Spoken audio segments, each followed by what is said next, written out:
The first time I learned about Forrest Fenn and his treasure was in my mother's home in her garage.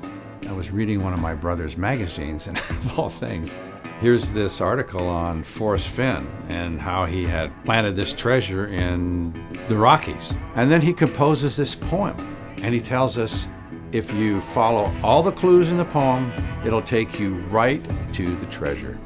And it is believed to be valued at $1.5 million. And all of a sudden, I'm a searcher looking for a Forrest Fenn treasure. It's buried in the Rocky Mountains someplace. It was fantastic. He read the poem in there, and he couldn't get it out of his mind. And he read it, and he read it, and he read it. He began to think of solutions.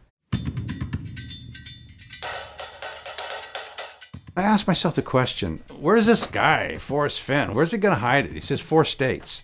Well, he lives in New Mexico. He's 80 years old. You're old, Tim. Yeah, I'm old.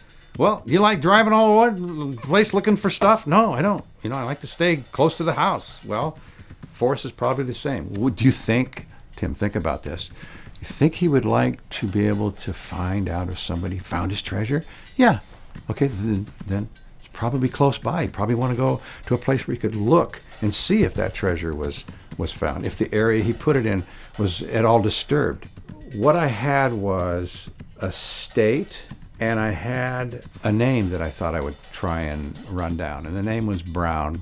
And in the clue it says, take it in the canyon down, not too far, but too far to walk, put in at the home of Brown. And so after about page 5 on Google, I came up with a realtor. His name was Brown Realty. And it was on Highway 4.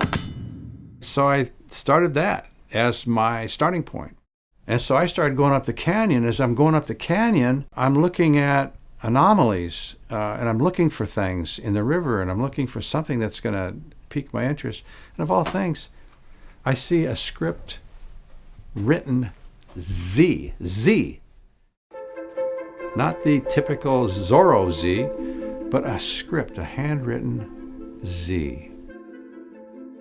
So I zoom out, kind of get some different angles with Google Earth, and by golly, I'm finding letters.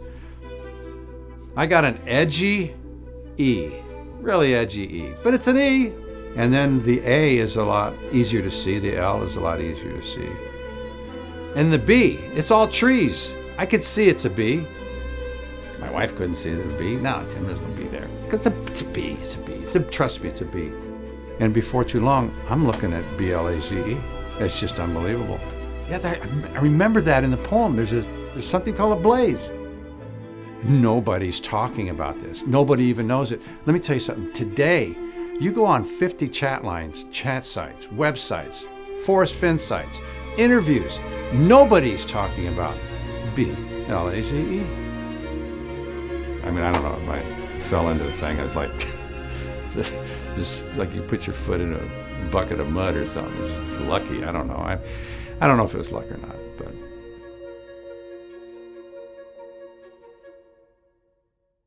So he was so convinced that he knew where it was, he made the decision that he wanted to go.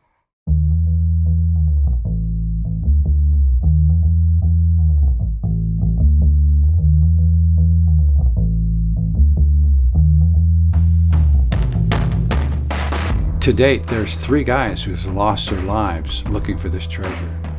This is a wonderful place to come out to, the wilderness, but you really need to be prepared. It can be very, very dangerous. It's always the surprise thing that you don't want to happen, a slip or a fall or whatever. The next comprehensive approach was seeing, do these clues actually match up? Well, let's look.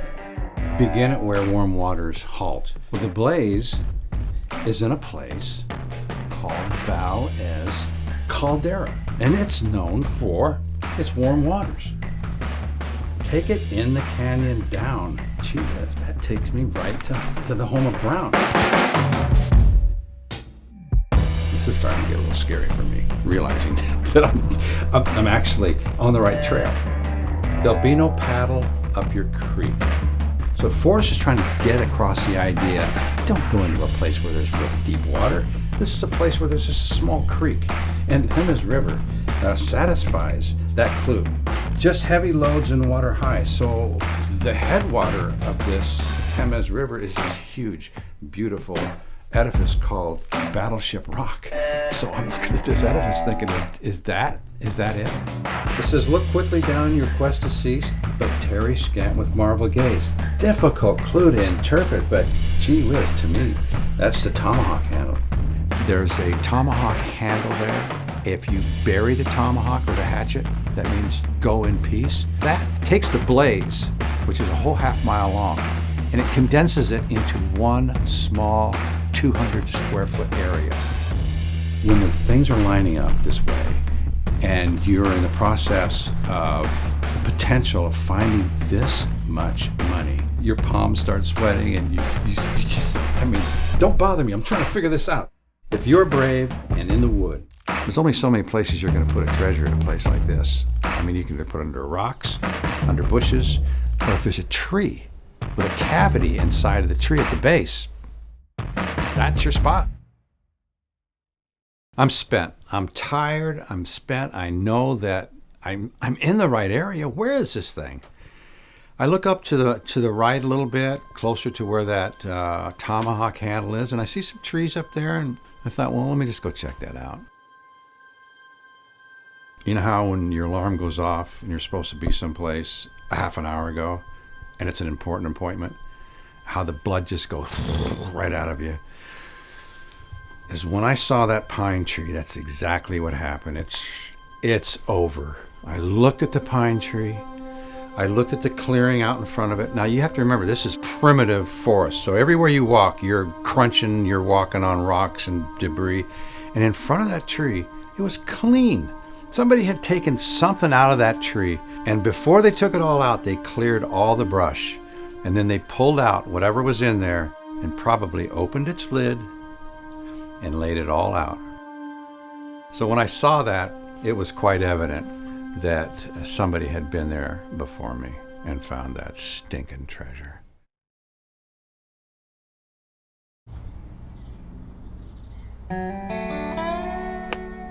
From this standpoint and going forward, I'm done with regard to treasure. And that'll give us a little freedom to maybe kick back and relax a little bit. Looking forward to that. I would say that until somebody comes forward and says that it's found, or it's confirmed that it's found, that it may never completely be at rest. Thanks, Forrest, for putting your money where your mouth was. Sweet. Loved it. Now, there's also another question. Who got it?